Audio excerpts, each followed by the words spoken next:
समीर चौगावकर साहब, लॉजिकली देखें तो हमेशा व्यवस्था में सुधार की बात की जाती है कि अगर कोई सिस्टम चल रहा है तो उसमें अगर कहीं कोई आपत्ति या दिक्कत है तो उसको रेक्टिफाई किया जाए, उसको ठीक किया जाए, न कि पूरी व्यवस्था पलट के हम अतीत में चले जाएं। ये जो मांग है, इसमें आप कोई इंटेंशन देख रहे हैं या फिर वाकई में कोई व्यवस्थागत दोष है जिसको लेकर कांग्रेस जैसी पार्टी देशव्यापी आंदोलन करने की बात कर रही है? देखिए, मुझे लगता है ये देश का दुर्भाग्य है कि कांग्रेस जैसी राष्ट्रीय पार्टी, जो एक विपक्ष के नेता का पद भी अब तो कांग्रेस को 10 साल बाद मिला है, वो अपनी हार की समीक्षा करने से ज़्यादा ईवीएम को दोष दे रही है। 2004 का लोकसभा चुनाव होता है, कांग्रेस चुनाव जीतती है, सरकार बनाती है। 2009 का लोकसभा का चुनाव होता है, कांग्रेस की सरकार बनती है, केंद्र में सरकार बनाती है। 2014 में कांग्रेस हार जाती है, लेकिन राज्यों में तो कांग्रेस कई राज्यों में जीती है ना।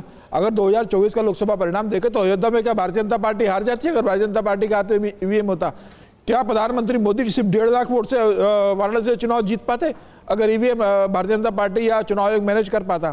तो मुझे लग रहा है कि इस तरीके से आरोपों से, अगर आपको लगता है कि कहीं हुआ है, जिससे कि नाना पटोले कह रहे हैं कि महाराष्ट्र के अंदर ईवीएम ने गलत तरीके से परिणाम जारी करे हैं, तो आप उसका डाटा एकत्र कीजिए, आप पूरे प्रूफ लेकर आइए, आप हाई कोर्ट सुप्रीम कोर्ट जाइए, अपना पक्ष सरकार के सामने सुप्रीम कोर्ट के सामने रखिए।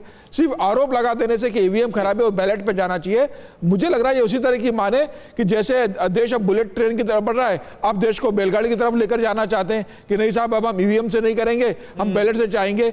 चुनाव आयोग तो अब इस दिशा में बढ़ रहा है कि बुजुर्ग लोग घर से वोटिंग करते हैं, तो क्यों ना और व्यवस्था ऐसी की जाए कि लोग घर पे फ्री एंड फेयर वोटिंग कर सके। कैसे ऑनलाइन रोजाना वोटिंग हो सकती है? तो मुझे लग रहा है कि इस तरीके से आरोप लगाने से बेहतर है, आप इसके खिलाफ जन आंदोलन खड़ा करना चाहते हो, आप अपने संगठन को मजबूत कीजिए, पार्टी कहां कमजोर है उससे ध्यान दीजिए।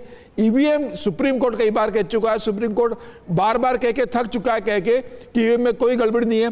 आप कोई डेमो तो दीजिए, कोई प्रूव तो कीजिए कि ये गड़बड़ी है। ईवीएम ने, सुप्रीम कोर्ट ने इतनी बार कहा कि आप कोई प्रूव लेकर आ जाइए।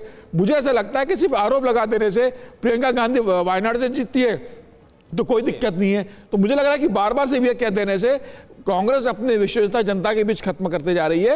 और अगर आपको लगता है कि ये में गड़बड़ी है तो पूरा विपक्ष सामूहिक रूप से विधानसभा और लोकसभा से इस्तीफा दे दे और कह दे कि जब तक बैलेट पेपर पर चुनाव नहीं होंगे पूरा विपक्ष चुनाव नहीं लड़ेगा, चुनाव का बहिष्कार करेगा। आप चुनाव भी ईवीएम से लड़ते हो, जीत का आप जश्न भी मनाते हो। प्रियंका गांधी जीतने के बाद वायनाड वहां की जनता को धन्यवाद देने के लिए रैली करने के लिए जाती है। राहुल गांधी कहते हैं कि वायनाड की जनता पर मुझे गर्व है कि मेरी बहन को जिताकर लोकसभा भेजा है, और दूसरी तरफ आप कहते हो कि ईवीएम में गड़बड़ी होती है। तो मुझे लग रहा है कि कांग्रेस को आत्मचिंतन की जरूरत है। अगर आपको लगता है कि ईवीएम में भरोसा नहीं है, पूरी कांग्रेस लोकसभा की सभी सीटों से, जितने राज्यों में विधानसभा में है, इस्तीफा दे और बोले हम तभी इस ईवीएम के चुनाव में नहीं लड़ेंगे जब तक बैलेट से चुनाव नहीं होते, हम चुनाव का बहिष्कार करने जा रहे हैं।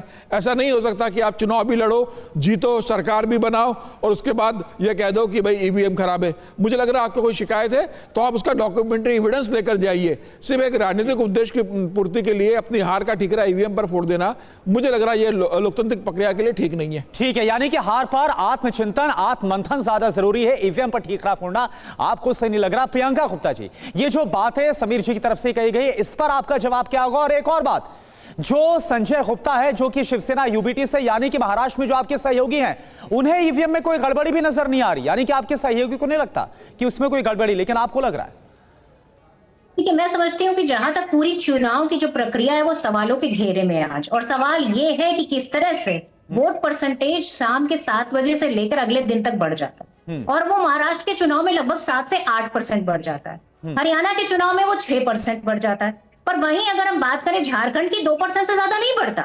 जहां जहां हमारी जीत हुई है वहां वहां जो वोट परसेंटेज है वो हमेशा से कम रहता है, पर जहां जहां भारतीय जनता पार्टी की जीत होती है वहां वहां वोट परसेंटेज लगभग 7 से 8% या 6% बढ़ जाता है। क्यों बढ़ जाता है, ये सवालिया निशान है। जब फॉर्म 17A उस समय 7 बजे के करीब जब चुनाव प्रक्रिया वोटिंग पूरी कंप्लीट हो जाती है, तब उसको पूरी तरीके से प्रियंका जी, दिक्कत कहां पर है? दिक्कत आपको ईवीएम में नजर आ रही है या फिर जो 7 से 8% वोट परसेंटेज बढ़ने का जिक्र नाना पटोले भी कर रहे हैं, दिक्कत आपको वहां नजर आ रही है? दिक्कत कहां आपको नजर आ रही है? अबे भाई आप ये बताइए करुणा जी, मैं ये सिर्फ इतनी बात पूछ रही हूँ। अभी पैनल में सारे लोग बोल रहे थे, मेरी आवाज देर से पहुंच रही थी, कैसे पहुंच रही थी? पैनल में सारे लोगों की आवाज समय से पहुंच रही है, मुझे अपना फोन उठाना पड़ रहा था, मैं बात कर पा रही हूँ, बाकी पैनल में तो किसी को दिक्कत नहीं आ रही। आप बोलिए, तो दिक्कत आप बोलिए। तो हो सकती है ना टेक्निकली, कहीं भी और किसी भी जगह हो सकती है। अगर आप मान रहे हैं इस बात को कि मेरे सामने आपके सामने आपके चैनल पे दिक्कत हो रही है, तो ईवीएम में दिक्कत नहीं हो सकती। और अगर लगातार महाविकास अघाड़ी पहले भी कहती रही कि लगभग 30 लाख के वोटर जो है उनके नाम काटे गए हैं जो महाविकास अघाड़ी के थे, और लगभग 47 लाख नए वोटर जोड़े गए, तो मैं पूछना चाहती हूं क्या पिछले 5 महीने में लोकसभा चुनाव से लेकर और जो ये राज्य का चुनाव हुआ उसमें लगभग 47 लाख वोटर नए जुड़ गए? क्या जनसंख्या इतनी गति से हो रही है? और अगर हो रही है तो मुझे लग रहा है सबसे ज्यादा चिंता तो हमें जनसंख्या की होनी चाहिए आज। तो ये सवालिया निशानों पर जवाब देने की जगह जो चुनाव आयुक्त हैं वो पूरी तरीके से शांत बैठे हुए हैं। तो चुनाव आयोग शांत क्यों है? सवालों के जवाब क्यों नहीं देता? हमने कुछ पूरी तरीके से एग्जाम्पल के सामने रखी। प्रियंका जी, आपकी बात हमने सुन ली। आपके तर्क, सुनिए तो आपके तर्क, आपके प्रश्न हमने सुन लिए। जोड़े जा रहे थे प्रियंका जी, पूरी तरीके से ठीक थे। प्रियंका जी, अब प्रश्न ये उठता है कि ईवीएम में खराबी है, ईवीएम बदल दो। चुनाव आयोग में खराबी है या चुनाव आयोग ठीक से काम नहीं कर रहा है, तो क्या वो नहीं, अभी तो सुन तो लीजिए सवाल। आपके प्रेस कॉन्फ्रेंस में आपके राष्ट्रीय नेताओं ने कहा कि बैलेट पेपर पे चुनाव कराना। खड़गे साहब ने कहा कि no EVM, only ballot paper. कल को आप कहेंगे no election commission, only Congress commission. क्या ऐसा हो सकता है देश में? अगर कहीं कोई समस्या है, जैसे आपने कहा फोन में दिक्कत है, तो हमने उसको तकनीकी गड़बड़ी को ठीक किया। आपकी स्थिति को देखा, आपने बताया कि गड़बड़ी है, उसको हमने ठीक किया। That is the way. क्या यह तरीका नहीं होना चाहिए विपक्ष का कि तकनीकी सबूत लाएं और उसको ठीक कराएं, बजाय इसके कि आज से हम 20 साल और 30 साल वाली पुरानी व्यवस्था पे चले जाएं? इसका जवाब मुझे चाहिए, बताइए। तकनीकी खराबी होगी तो क्या सिर्फ बीजेपी को भी वोट जाएगा? कभी कांग्रेस को भी वोट चला जाता, कभी महाविकास अघाड़ी के किसी नेता को भी वोट चला जाता, पर ऐसा नहीं होता। तो तकनीकी खराबी क्यों ऐसी होती है? बीजेपी कह रही कि आप जहां जीतते वहां ठीक है भाई, जहां आप जीते वहां ठीक है।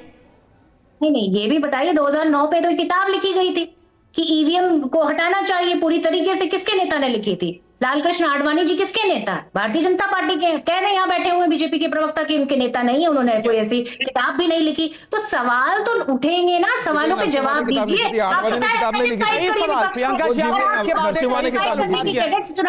चुनाव आयोग भी बच रहा है और साथ में भारतीय जनता पार्टी चुनाव आयोग के पूरी तरीके से पैरोकार बनकर खड़ी रहती है। कांग्रेस चुनाव आयोग का पैरोकार भारतीय जनता पार्टी क्यों बनकर खड़ी रहती है? ठीक है, पूरा वक्त दिया प्रियंका जी आपको। आपने कई सवाल उठा लिए, जवाब ले लेते हैं। धनंजय जी, आप जवाब दीजिए। कई सवाल उठाए जा रहे हैं, आप अपना पक्ष रखिए। देखिए, कांग्रेस कंफ्यूज है कि फ्यूज है कि डिफ्यूज है, लेकिन जनता के हाथों तो पूरी तरह से रिफ्यूज है।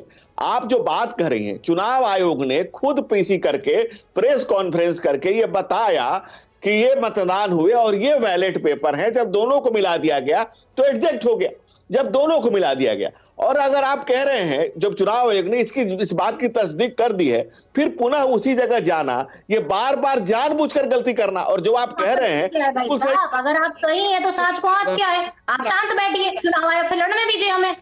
आपको क्या किस चीज की दिक्कत पड़ी? एक एक करके प्रियंका जी सुन लेते हैं। प्रियंका जी सुन लेते हैं, धनंजय जी जवाब दे रहे हैं। अगर हम चुनाव आयोग से कोई सवाल पूछेंगे तो पेट में दर्द आपके होगा क्या? और क्यों होगा? अगर आपने बहुत अच्छा काम किया, आप मांगिए ना चुनाव वोट उसी के आधार पर, तब फिर क्यों आप कटोगे बटोगे करने लगते हैं? चलिए जवाब ले लेते हैं। अब जवाब भी लेना होगा। धनंजय जी जवाब दीजिए। प्रियंका जी आपने हम सवाल उठाएंगे, हम उसके लिए जो आंदोलन करना है आंदोलन भी करेंगे, पर who are you to interrupt in between us? आपको क्या पेट में दर्द है, मुझे ये बताइए। प्रियंका जी जरूरी है कि जरूरी सबको सुना जाए। आपने अपनी बात को कहा, धनंजय जी आप अपनी बात को रखिए, उनको सुन लेते हैं ना, एक बार सुनिए आप उनको। हाँ। करुणा जी, ऐसी बदतमीजी तो मैंने देखी ही नहीं कि मैंने 2 मिनट बहुत ध्यान से सुना, बहुत आराम से सुनते रहा और 2 सेकंड सुनने को नहीं तैयार है। यानी कि हम जो कहे वही सही। डेमोक्रेसी का डर सुनने के लिए कांग्रेस तैयार नहीं है। आप जो मैं कहूं, चुनाव आयोग खत्म करो, कांग्रेस आयोग लाओ। हमारे भाई राहुल गांधी को अपनी बहन प्रियंका गांधी की चिंता है। लेकिन हमें बहन प्रियंका गुप्ता की भी चिंता है। हम बहन प्रियंका गुप्ता का भी सम्मान करते हैं। हम सारे बहनों को लखपति दीदी, करोड़पति दीदी बनाना चाहते हैं। राहुल गांधी अपनी बहन को, प्रियंका को संसद पहुंचाना चाहते हैं। दिक्कत यही है, यही दिक्कत नहीं है। और एक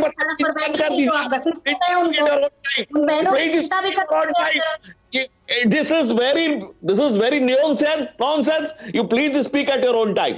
Please speak at your own time. Repeatedly I am saying. अच्छा ठीक है, आप बात करिए, हम सुन रहे हैं आपकी बात। धनंजय गिरी अपनी बात करिए प्लीज।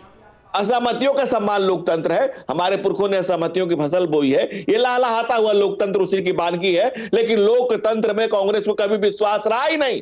लोकतंत्र को लूट तंत्र में बधाने वाली कांग्रेस, और जो लोग 37 पर खिलाए हैं, हम 73 पर वहीं उसी प्रदेश में जनता के कदमों में सर झुकाए थे। 73 हमसे बड़ा स्ट्राइक रेट तो किसी का रहा ही नहीं है। और दूसरी बात, अगर मैंने दो बात आपने खुद ही इनको जवाब दे दिया जिसका कांग्रेस के पास जवाब नहीं है, कि अगर टेक्निकल ये सवाल था तो आपने टेक्निकल ठीक कर लिया, तो टेक्निकली कहां गलत है ये बता दीजिए।